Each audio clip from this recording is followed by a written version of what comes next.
اور اپنے آنسو دونوں آنکھوں سے صاف کیے تو کہنے لگی اللہ تیرا بھلا کرے، میں ثابت نہیں کر سکتی کہ میں حضور کا خاندان، میرے پاس کوئی دلیل نہیں، میں نہیں بتا سکتی۔ چل ٹھیک ہے، چلی گئی۔ کسی نے بتایا کہ یہاں ایک یہودی بھی رہتا ہے، وہ بڑا سخی ہے، یا آتش پرست ہے یا پارسی ہے کافر غیر، سخی بڑا ہے۔ اس کے پاس گئی، بیٹھی رہی، لوگ بیٹھے تھے، جب چلے گئے تو قریب گئی، کہنے لگی مجبور ہوں، پریشان ہوں، غریب نہیں ہوں۔ کہنے لگا بی بی تجھے کبھی دیکھا نہیں، سمرقند کی اتنی آبادی نہیں، میں سارے شہر، تو کون ہے؟ تو کہنے لگی تعارف نہ ہی پوچھے تو اچھا ہے۔ اس نے کہا چلو اگر پتہ چل جائے تو۔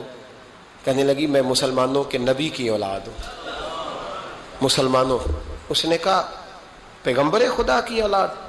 اٹھ کے کھڑا ہو گیا، بی بی کو ساتھ لیا، گھر گیا۔ کہنے لگا جو صاف ستھرا کمرہ ہے نا اسے پھر دھو ڈالو، ایک دفعہ پھر دھو ڈالو۔